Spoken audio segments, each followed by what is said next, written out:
আমরা কোন প্রেক্ষাপটের মধ্য দিয়ে আজকের এই সংসদে এসেছি আমরা সকলেই সেটা জানি। সেই প্রেক্ষাপট যখন বাংলাদেশে সংগঠিত হলো, তারপরে 5 আগস্ট থেকে নিয়ে 8 আগস্ট পর্যন্ত বাংলাদেশে কোনো সরকার ছিল না।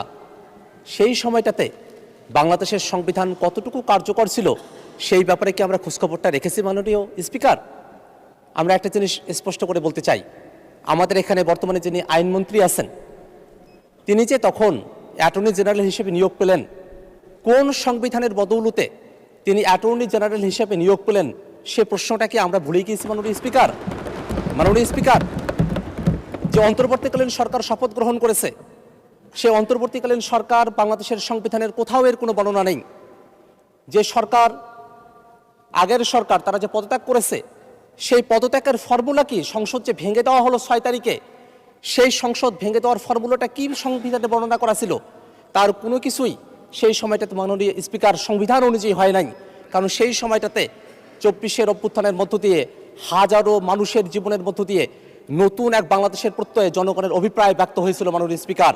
এবং সেই সময়টাতেই যে অন্তর্বর্তীকালীন সরকার গঠিত হয় তাদের হাতে একটা গুরুত্বপূর্ণ দায়িত্ব ছিল বাংলাদেশের এই রাষ্ট্র কাঠামোটাকে সংস্কার করা। বাংলাদেশের রাষ্ট্র কাঠামোকে সংস্কার করার যে প্রয়োজনীয়তা আমরা এটা অতীতে দেখেছি, এই রাষ্ট্র কাঠামোকে বারংবার এটা ফেসিবাদের জাতা করে সেটাকে পিষ্ট করা হয়েছিল। সেই লক্ষ্যে অন্তর্বর্তীকালীন সরকারের সময়টাতে ঐক্যমত্য কমিশন গঠিত হয় মাননীয় স্পিকার। সেই ঐক্যমত্য কমিশনে আমরা 30টির অধিক রাজনৈতিক দল এবং জোট আমরা দিনের পর দিন সপ্তাহের পর সপ্তাহ সেখানে আমরা আলোচনা করেছিলাম মাননীয় স্পিকার। সেই আলোচনার এক প্রান্তে গিয়ে যখন জুলাই সনদ বাস্তবায়নের প্রসঙ্গ আসে সেটা নিয়ে আমরা কয়েক দফায় আলোচনা করেছি। সেই আলোচনায় আজকের স্বরাষ্ট্রমন্ত্রী সালাউদ্দিন সাহেব সেখানে উপস্থিত ছিলেন, জোনায়েদ সাকিব ভাই সেখানে উপস্থিত ছিলেন, সেখানে নুরুল হক নূর ভাই উপস্থিত ছিলেন, শাহাদাত হোসেন সেলিম সেখানে উপস্থিত ছিলেন। এতগুলো মানুষ সরকারি দলের বেঞ্চে তারা বসে আছেন, তারা ঐক্যমত্য কমিশনে উপস্থিত হয়েছিলেন। ঐক্যমত্য কমিশনে জুলাই সনদ বাস্তবায়নের ব্যাপারে সকলের মধ্যে আলোচনা হয়েছিল। সেই আলোচনার প্রসঙ্গ তারা সংসদে এসে কিভাবে ভুলে গেলেন সেটা আমি তাদের কাছে জানতে চাই মাননীয় স্পিকার। মাননীয় স্পিকার, 5ই অক্টোবর আজকের স্বরাষ্ট্রমন্ত্রী সালাউদ্দিন আহমেদ সেই সময়টাতে তিনি বলেছিলেন গণভোট, জনগণের তরফ থেকে যে রায় আসবে সেই রায় সংসদের প্রত্যেকজন সদস্যকে মানতে হবে। তিনি তার কথার উপরে এখন অটল কেন নাই সেটা আমরা তাদের কাছ থেকে জানতে চাই মাননীয় স্পিকার। মাননীয় স্পিকার, আমরা এই কথাটাও জানতে চাই মাননীয় আইনমন্ত্রী তিনি সে সময়টাতে এই সংবিধান সংস্কারের জন্য যে আদেশ সেটাকে বাস্তবায়নের জন্য যে এক্সপার্ট প্যানেল গঠন করা হয়েছিল সেই এক্সপার্ট প্যানেলের তিনিও একজন মেম্বার ছিলেন, তিনিও পরামর্শ দিয়েছিলেন সেই এক্সপার্ট প্যানেলে কেমন পদ্ধতিতে জুলাই সনদকে বাস্তবায়ন করা হবে। আজকে অ্যাটর্নি জেনারেলের পদ থেকে তিনি যখন আইনমন্ত্রী হয়েছেন তখনই এসে তিনি তার পজিশনটাকে পরিবর্তন করে এখন তিনি সব কিছু বেমালুম ভুলে গিয়েছেন। আজকে তারা এসে হবস, লক আর রুশো পড়ার কথা বলছেন। আমার তো মনে হয় হবস, লক আর রুশো পড়ার মধ্য দিয়ে তারা অতীতে যে নৈতিকতার পাঠ সেই নৈতিকতার পাঠটা তারা ভুলে গিয়েছেন। যদি নৈতিকতার পাঠ তাদের থাকতো তাহলে এতগুলো জনগণের সামনে জনাব তারেক রহমান আমাদের প্রধানমন্ত্রী তিনি 30শে জানুয়ারি রংপুরে আবু সাইদের জন্মভূমিতে দাঁড়িয়ে তিনি বলেছিলেন দয়া করে গণভোটে হ্যাঁ দিন। দয়া করে গণভোটে হ্যাঁ দেওয়ার কথা বলে তারা এখন এসে গণভোটের রায় মানতে কেন চান না সেই প্রশ্নটা আমরা মাননীয় প্রধানমন্ত্রীর কাছে করতে চাই। আমরা আরো স্পষ্ট করে আপনার মাধ্যমে জানতে চাই যে আদেশ জারি করা হয়েছে সে আদেশটা নাকি আইন নয়, এমন ধরনের বক্তব্য এখানে উপস্থাপন করা হয়। অথচ বাংলাদেশ সংবিধানের 152 নম্বর আর্টিকেলের মধ্যে একটা আদেশও যে আইন হতে পারে সেই ব্যাপারে সেখানে স্পষ্ট নির্দেশনা দেওয়া আছে। মাননীয় স্পিকার, তারা বলছেন আদেশ তো আইন নয়, অসাংবিধানিক। এটা ধৃষ্টতাপূর্ণ বক্তব্য।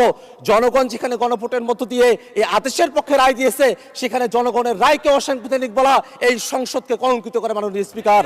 আমরা স্পষ্ট করে আরেকটা জিনিস আপনাকে বলতে চাই মাননীয় স্পিকার, যে অধ্যাদেশ জারি করা হয়েছে সে অধ্যাদেশের ব্যাপার নিয়ে একটা আলাপ এখানে উঠেছে যে সে অধ্যাদেশটা কি এই সংসদে সেটাকে অ্যাপ্রুভ করা হবে কি হবে না। সেই অধ্যাদেশ এই সংসদে অ্যাপ্রুভ করা হোক আর না হোক, ফ্যাক্টাম ভ্যালেট অনুযায়ী সেই অধ্যাদেশ অনুযায়ী যে গণভোট হয়েছে সেই গণভোট যে বৈধ সেই গণভোটকে অবৈধ বলার কোনো সুযোগ নেই মাননীয় স্পিকার।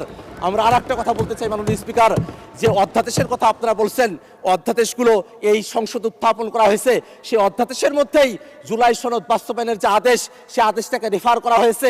আপনারা অধ্যাদেশটাকে এখানে রেফার করবেন, আবার অধ্যাদেশের মধ্যে যে আদেশের কথা বলা হয়েছে সেটাকে আপনারা বেমালুম চেপে যাবেন।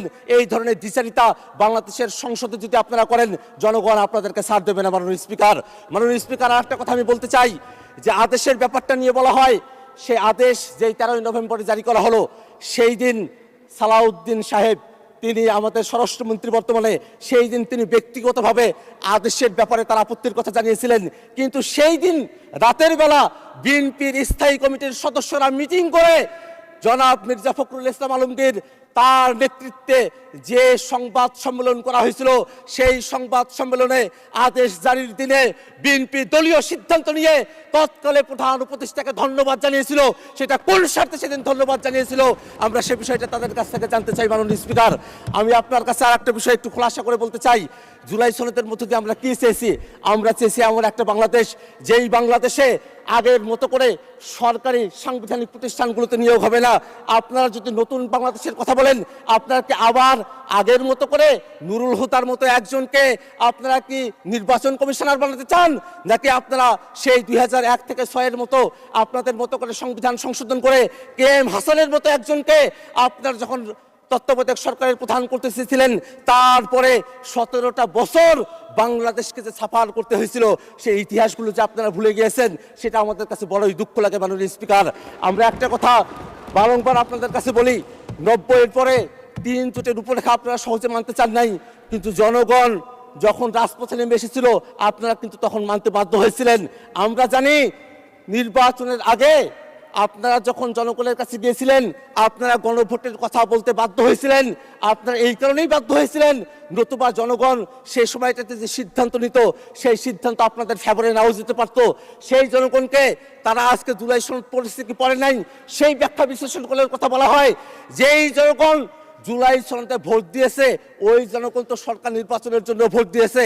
তাহলে আপনাদের ম্যানিফেস্টো থেকে কয়জন ভোট দিয়েছে, সেই প্রশ্নটা আমরা করতে চাই। মাননীয় স্পিকার, আপনাদের কাছে একটাই মাত্র চাওয়া, এটাতে আইনগত কোনো বাধ্যবাধকতার জায়গা নেই। বিএনপির সদিচ্ছার বিষয়, সরকার দলের সদিচ্ছার বিষয়, তারা 2/3 মেজরিটি পেয়েছেন। তারা যদি আজকে সদিচ্ছা প্রকাশ করেন যে জুলাই সনদ বাস্তবায়ন আদেশ, গণভোটকে তারা মেনে নেবেন, এটা নিয়ে আর কোনো প্রশ্ন কোথাও উঠবে না। আমরা তাদের কাছে সেই আহ্বানটাই